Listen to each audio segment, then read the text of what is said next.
तो हजार मिलते हैं, कभी बुलाओ तो सब बीमार मिलते हैं। ये रिश्तेदारी भी एक पहेली है अनजानी सी, मुसीबत में हमें सब फरार मिलते हैं। भड़कती नफरतों की आग इसको रोक लो, है दौर हंगामे का हंगामा मचा कर देख लो, और किस तरह से दब गई है आह हिंदुस्तान की, मेरे सीने पर कभी पत्थर चला कर देख लो। उस समय मैंने फेसबुक पे बस यूं ही लिख दिया था कि मेरे दो अनमोल रतन, एक है संजय एक अमन, और मेरे हाँ को ना कह दें ऐसा हो नहीं सकता, मेरे पापा से बेहतर तो खुदा भी हो नहीं सकता। कि करोगे घर पढ़ाई तो सुनहरे ख्वाब देखोगे, कि करोगे घर पढ़ाई तो सुनहरे ख्वाब देखोगे, हंसी के दिन सुहाने और खुशी के रात देखोगे। अगर तुम फंस गए फेसबुक और व्हाट्सएप के झमेले में, तो चौराहे पे फुल्की और समोसा चाट बेचोगे।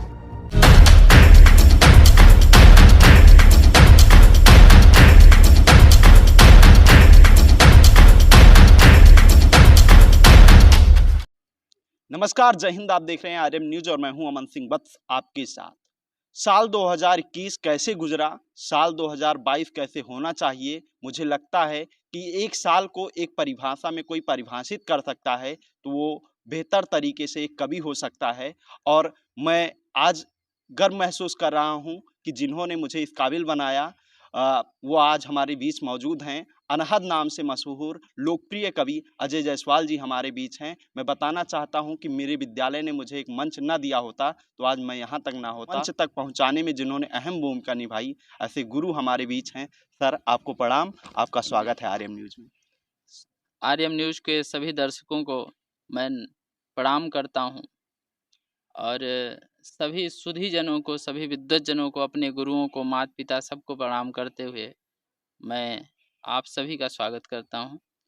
ये साल हमारे लिए बहुत, एक देश के लिए कह लीजिए तो थोड़ा सा चुनौतीपूर्ण रहा, और हमने यही देखा है कि विज्ञान चाहे जितना भी तरक्की कर ले, बड़ा मजबूर है इंसान। और कविता के रूप में मैंने यही लिखा कि देखिए विज्ञान में कैसी तरक्की कर रहे हैं, गैर तो हैं गैर, अपनों को भी छूते डर रहे हैं। और जिन कदम ने नाप डाले चाँद मंगल की डगर को, वे चरण अब अपने ही घर से निकलते डर रहे हैं। और ये साल चुनौतियों पूर्ण रहा। हमने अपने देश के लिए जो सबसे बड़ी कुर्बानी दी, आप जान रहे हैं। तो इस तरह से मेरा यही मानना है कि कवि के रूप में हमने कई गीत लिखे, रचनाएं लिखी देश के डॉक्टरों के लिए, और वो सब रचनाएं थीं। और इस तरह से हमने देखा कि एक देश के लिए एक चुनौतीपूर्ण वातावरण रहा है, और उसमें हमारे सभी पक्ष के लोगों ने मिलजुल करके हिस्सा लिया। और एक कवि होने के नाते, एक अध्यापक होने के नाते, और एक जिम्मेदार नागरिक होने के नाते मेरा यही विचार रहा है कि हम देश के लिए जो कुछ भी कर सकें वह अपने स्तर से ज़रूर करना चाहिए। और शायद यही मैं अपने लेखनी से भी प्रयास किया था लोगों को बताने के लिए, जगाने के लिए। अभी हाल में ही मेरी एक रचना थी जो थोड़ी सी तीखी थी, लेकिन मैंने इस सोच के लिखा कि भाई जो गलत है उसको लिखना ही चाहिए। कि अगर मैं चोर को चोर कह दूंगा, अगर मैं चोर को चोर कह दूंगा, यकीन मानो नौकरी से हाथ धो लूंगा। और वो गिरती लाशों पर लिखना गुनाह है यारों, रुकती सांसों पर लिखना गुनाह है यारों, और कुंडली मारे हुए सांपों पे पाँव रख दूंगा, अगर मैं चोर को चोर लिख दूंगा। तो ये भावनाएं होनी चाहिए। चीज़ों को लड़ने की, झगड़ने की, कहने की आदत होनी चाहिए। क्योंकि अगर कलम दब जाएगा तो फिर समाज दब जाएगा। और मेरा यही विचार रहा है कि कुछ भी हो, कैसी भी स्थिति परिस्थिति हो, हमें लोगों के लिए कुछ तो करना ही है। क्योंकि जो एक सामाजिक वातावरण है, अभी मेरी एक गीत सामना के मुख्य पत्र पर प्रकाशित हुआ, महाराष्ट्र की जानी पहचानी नाम है, आप जान रहे हैं। और वहाँ भी यही बात थी कि न बुलाओ तो हजार मिलते हैं, कभी बुलाओ तो सब बीमार मिलते हैं। कि न बुलाओ तो हजार मिलते हैं, कभी बुलाओ तो सब बीमार मिलते हैं। ये रिश्तेदारी भी एक पहेली है अनजानी सी, मुसीबत में हमें सब फरार मिलते हैं। और ये जो मुसीबत है हम सब के बीच आया है, ये लोगों को कहीं न कहीं से तोड़ा है और इसको मिलजुल के लड़ने की ज़रूरत है। ऐसा नहीं कि इसे हमें छोड़ देना चाहिए। लोगों की जो विकृत मानसिकताएँ इसमें हुई हैं, उसको भी हमने लिखने का प्रयास किया है। मेरे गज़ल का 2 शेर है, मैं आपके सामने रखता हूँ कि उसके यौवन को गरीबी ने डस लिया होगा। उसके यौवन को गरीबी ने डस लिया होगा, वरना क्यों उस बात सहर करता लुगाई की तरह। कि उसके यौवन को गरीबी ने डस लिया होगा, वरना क्यों बात सहर करता लुगाई की तरह। और रात तक 100 में बिके, सुबह हजारों में बिके, आज इज्जत है बाजारों में मिठाई की तरह। तो ये जो कंडीशन है, ये कहीं न कहीं से हमें तोड़ती है, हमें बताती है कि समाज के लिए अगर आप लड़ोगे, तो कुछ तो आपको चुनौतियाँ झेलनी ही पड़ेंगी और एक लेखक के तौर पर आपको तैयार रहना भी चाहिए। और हमने अपने बच्चों को सिखाया है, आप भी हमारे सामने जो है एज ए स्टूडेंट ही भाई शिष्य हो, तो मुझे नहीं लगता कि जो है, और हम भी जो है जिनके भी सीखे हैं, तो हमेशा यह है कि जब भी आप आवाज़ उठाओगे तो 2-4 आवाज़ें आपके खिलाफ भी उठेंगी। कि हो गई है भीड़, ये हमारी एक गज़ल है, उसका जो है चंद अशार हमारे दिमाग में आ रहे हैं, मैं आपके सामने रखता हूँ। कि है भड़कती नफ़रतों की आग, इसको रोक लो। है भड़कती नफ़रतों की आग, इसको रोक लो। है दौर हंगामे का, हंगामा मचा कर देख लो। कि है भड़कती नफ़रतों की आग, इसको रोक लो। है दौर हंगामे का, हंगामा मचा कर देख लो। और किस तरह से दब गई है आह हिंदुस्तान की, मेरे सीने पर कभी पत्थर चला कर देख लो। ये बेबसी जो है, हम चाहते हैं कहना, कह नहीं पाते हैं, ये सबसे बड़ी बेबसी होती है। और जब आप कहते हो, तो आपके खिलाफ वही आवाज़ उठती है जिनके लिए आप कुछ बेहतर करना चाहते हो। ये गज़ल अभी मैंने बहुत हाल में लिखी थी, उसका एक मतला, एक शेर रखता हूँ आपके बीच में। कि होठों से हकीकत जो हमारे निकल पड़े, कि होठों से हकीकत जो हमारे निकल पड़े, रिश्तों की लपट हमको जलाने निकल पड़े। कि होठों से हकीकत जो हमारे निकल पड़े, रिश्तों की लपट हमको जलाने निकल पड़े। और मुझको कसम मिली कि कभी आह न भरना, मुझको कसम मिली कि कभी आह न भरना, और खुद पर लगी तो चोट दिखाने निकल पड़े। तो ये तरीका है जीवन का, लेकिन हमको इसमें जीना है, इसमें अच्छी चीज़ें हमको रखनी है। इसलिए नहीं सोच के कि अगला हमारी बात ज़रूर मानेगा, हमें उससे कहनी है और बहुत ही सकारात्मक पहलू रख के कहनी है।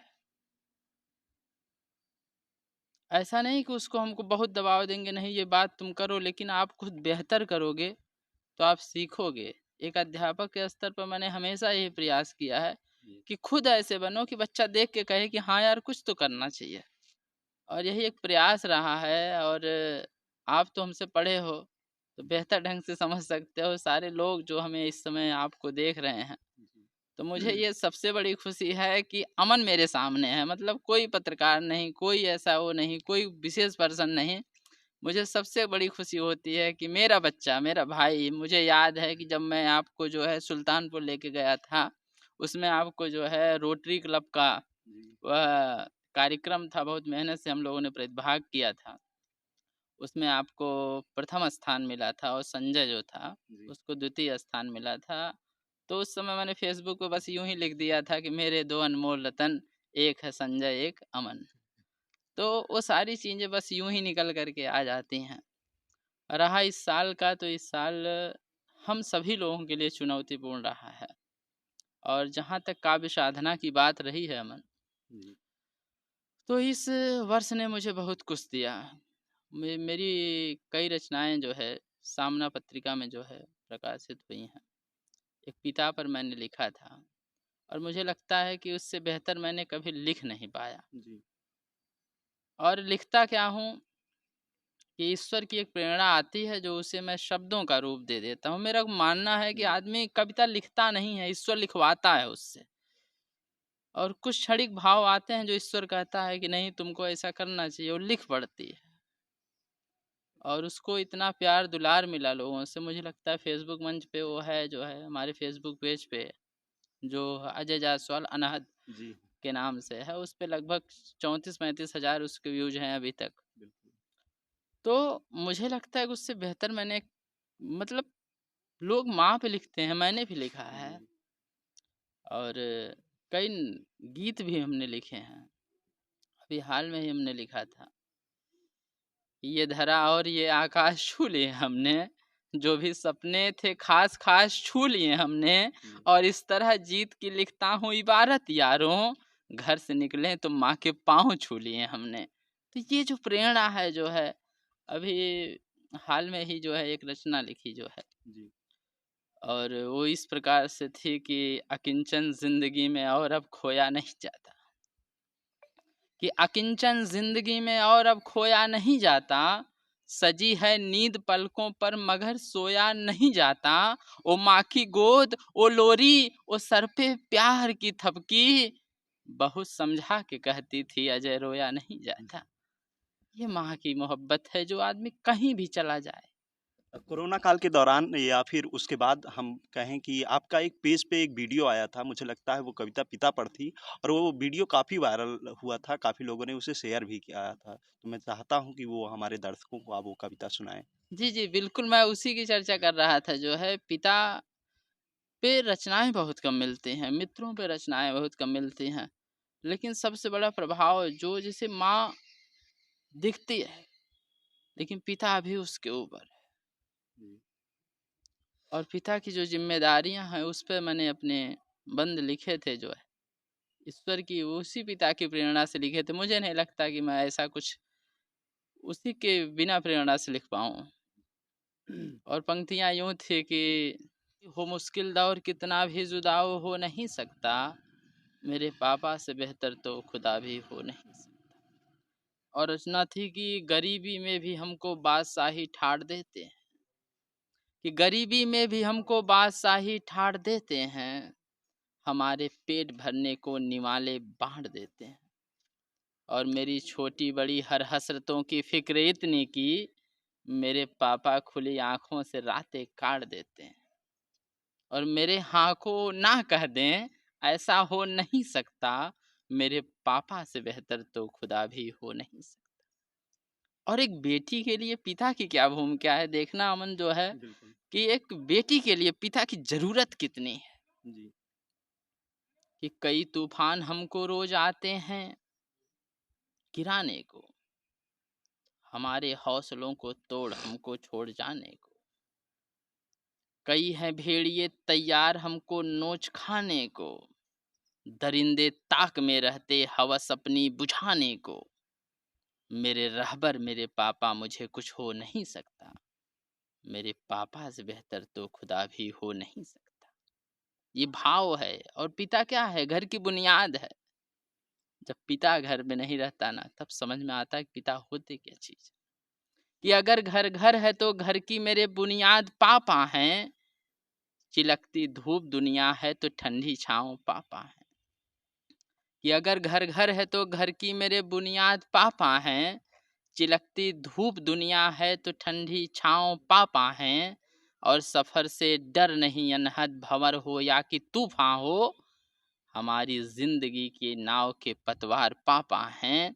और जहाँ से इससे बेहतर कोई नाता हो नहीं सकता, जहाँ में इससे बेहतर और नाता हो नहीं सकता, मेरे पापा से बेहतर तो विधाता हो नहीं सकता, मेरे पापा से बेहतर तो विधाता हो नहीं सकता।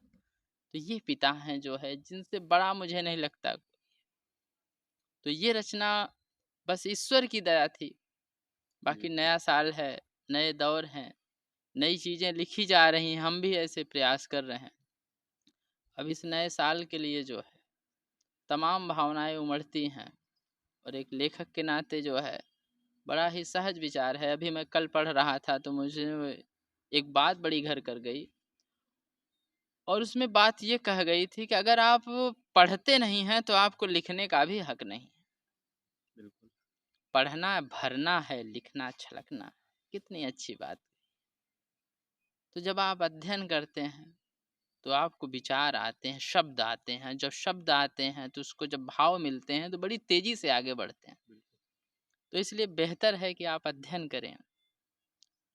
और इस नए साल का जो दौर है इसके लिए जो हमारे भाव हैं, हमारे विचार हैं, हमारे कलम क्या कह रहे हैं, हम आपके बीच रखते हैं।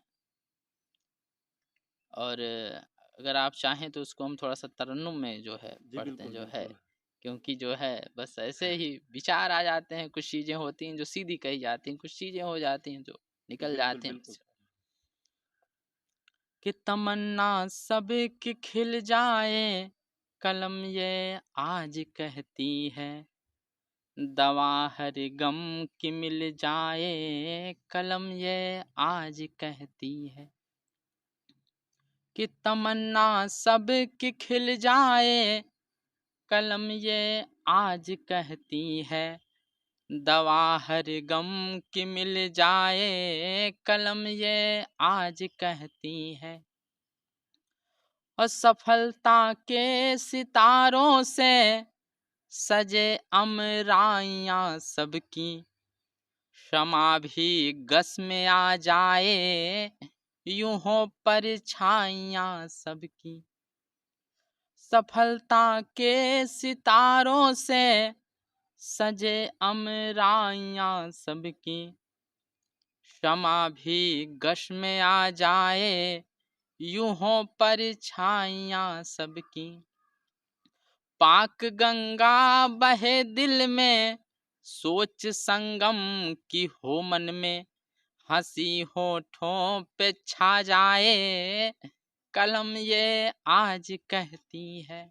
और इसका अंतिम बंद है कि बजे चाहत की सहनाई, सदा आंगन में आपके। ये आप सबके लिए है, हमारे सभी दर्शकों के लिए है। आर्यम न्यूज के सभी दर्शकों का मैं जो है नए वर्ष पर ये एक अभिनंदन करता हूँ, याचना करता हूँ ईश्वर से कि बजे चाहत की सहनाई, सदा आंगन में आपके। घटाएं प्यार की बरसें सदा दामन में आपके। कि बजे चाहत की सहनाई, सदा आंगन में आपके। घटाएं प्यार की बरसें सदा दामन में आपके।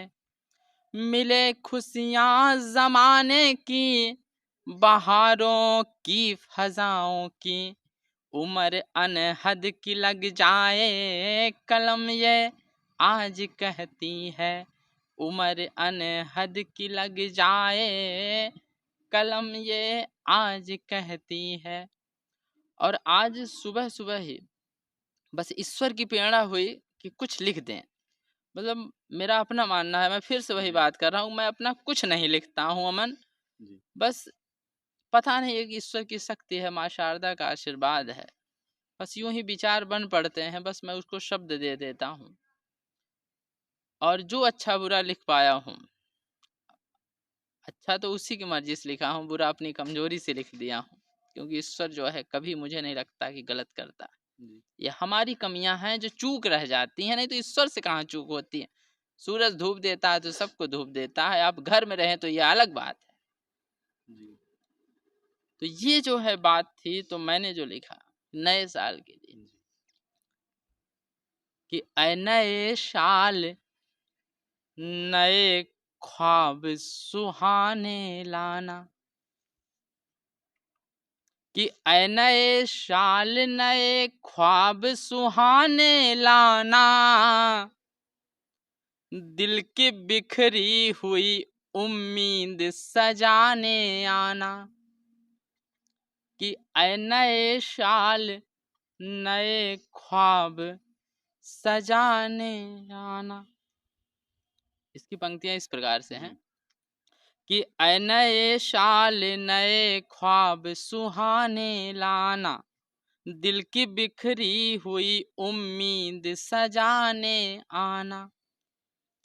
और प्रेम वंचित कोई बच्चा कोई बूढ़ा ना हो, कि प्रेम वंचित कोई बच्चा कोई बूढ़ा ना हो, मेरे भारत में ऐ ईश्वर कोई भूखा ना हो। सभी के वास्ते हर रोज निवाले लाना,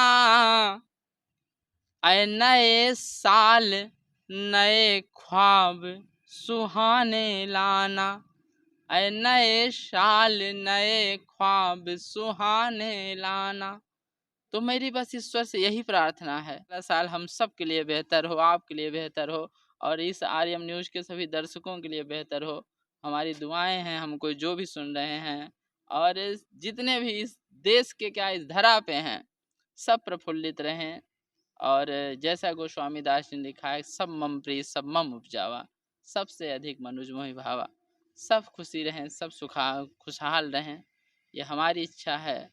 इसके अलावा अगर आपके मन में कुछ जिज्ञासा हो, बेशक आप आपकी पूछ बातें सकते ऐसी हैं। हैं कि हम जी सुनते रहें तो सुनते ही रहेंगे। जी समय के लिए हम बाध्य हैं। जी हम चाहेंगे कि आप पुनः हमारे बीच उपस्थित हों, लेकिन उससे पहले मैं ये चाहूँगा कि आपकी मैं जो जब विद्यालय में पढ़ता था, तो उस समय काफ़ी कविताएँ आती थी जो दौड़ते हुए खून को एक रफ्तार देती थी और शरीर में एक ऊर्जा पैदा होती थी कि कुछ करने के लिए। तो मैं चाहता हूँ कि आज नौजवानों को एक ऊर्जा की ज़रूरत है, अब वो कविताएँ फिर से दोहराएँ, जिससे युवाओं में दौड़ते हुए खून को एक रफ्तार मिले।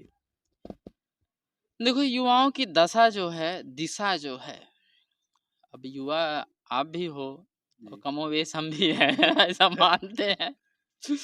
तो देखो, सबसे बड़ी चीज़ क्या है अमन, कि जैसे सब अभी इस समय बच्चे भी पूछते हैं और स्वभाव से पूछते हैं, सर सफलता का क्या राज है, क्या कारण है कि लोग जल्दी सफल नहीं होने पाते। आप विश्वास करो अमन, आपके दिल की बात बता रहा हूँ कि ये मोबाइल ने लोगों को इतना बेकार किया है, खासकर इस युवा पीढ़ी को। तो मैं अपने दिल की बात करता हूँ कि अगर उस समय भी वो सिस्टम आज की तरह लागू होता ना, तो शायद हम और आप बीच यहाँ ना बैठे होते। ठीक है, तो जैसा कि लोग कहते हैं, हम लोग अपने बच्चों को सिखाते हैं, देख भाई कि जब तक पानी में नाव है तब तक तो ठीक है, अब पानी अगर नाव में घुस गया तो दिक्कत हो जाएगी।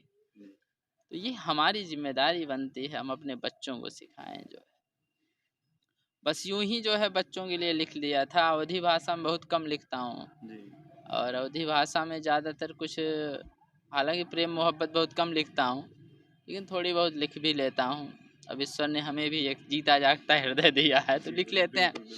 तो अब लेकिन बच्चों के लिए जो मैं लिखा था कि करोगे अगर पढ़ाई तो सुनहरे ख्वाब देखोगे, कि करोगे अगर पढ़ाई तो सुनहरे ख्वाब देखोगे, हंसी के दिन सुहाने और खुशी के रात देखोगे। अगर तुम फंस गए फेसबुक और व्हाट्सएप के झमेले में, तो चौराहे पे फुल्की और समोसा चाट बेचोगे। तो भाई जो हकीकत है तुम जानो इसको, बिल्कुल बिल्कुल ठीक, क्योंकि चीजें जो बदल रही हैं उसके साथ बदलो। अगर आप दुनिया दौड़ रही है, तुम दौड़ोगे नहीं ना, तो ये कुचल के तुमको आगे बढ़ जाएगी ना। तो ये बेहतर है कि हम लोगों के लिए बेहतर करें, बच्चों के लिए बेहतर करें जो है। और फिर कभी मुलाकात हुई तो आपको जो है प्रेम और मोहब्बत की भी गीतें हम बिल्कुल सर। सुनाएंगे आपको।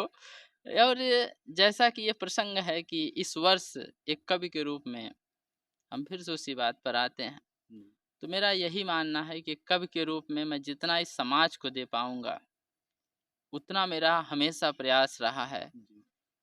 क्योंकि चीज़ें वही सही हैं। अगर आपकी कविता को सुन करके एक रिक्शे वाला खुश न हो जाए, अगर आपकी एक कविता को सुन करके एक मजदूर हंसने न लगे, अगर आपकी कविता को सुन करके एक खुमचा लगाने वाला व्यक्ति प्रफुल्लित न हो जाए, अगर आपकी कविता को सुन करके एक सहज व्यक्तित्व जागृत न हो जाए, तो आप यकीन मानो आपकी कविता 2 कौड़ी की है। क्योंकि लिखना है, किसके लिए लिखना है? उनके लिए लिखना है। जी। अगर आप ऐसा नहीं कर पाते हो, अच्छी-बुरी चीज़ें गलत हैं तो गलत हैं।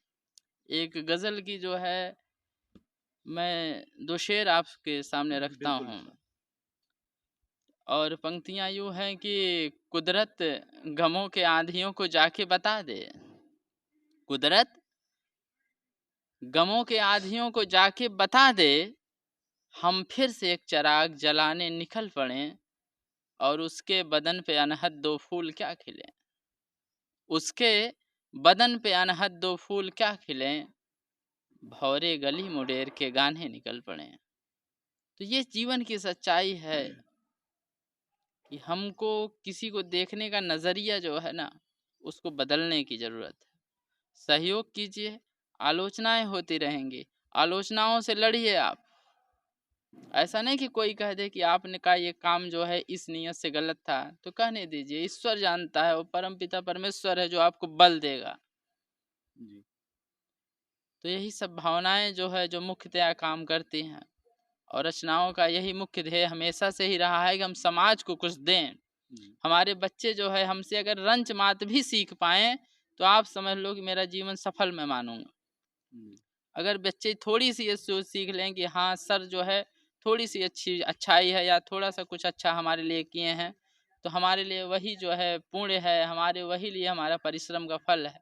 और सबसे बड़ी खुशी है जैसे आप हमारे बीच बैठे हो, ऐसे कई छात्र हैं जो इलाहाबाद यूनिवर्सिटी जो बीएचयू में हैं जो अक्सर जब बातें होती हैं, तो मुझे सबसे बड़ी खुशी यही होती है कि सार्थकता ज़रा-सी रंग लाई है या बहुत सारा रंग लाई है। तो जो हैं सब आप ही लोग हो जी।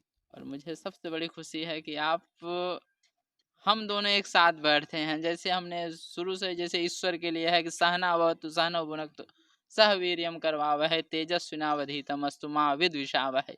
तो ये गुरु शिष्य की जो परंपरा है ईश्वर करे ऐसे ही चलती रहे और मेरा पूरा देश इस संसार का हर व्यक्ति खुशहाल रहे। आर्यम न्यूज़ के सभी दर्शकों को मैं फिर से एक बार जो है धन्यवाद करता हूँ, स्वागत अभिनंदन करता हूँ। हम चाहेंगे कि फिर से आप हमारे बीच उपस्थित हों और हम सब आपकी बातों को सुनें। आपने इतना कीमती समय हमें दिया, इस बातचीत के लिए शुक्रिया। धन्यवाद।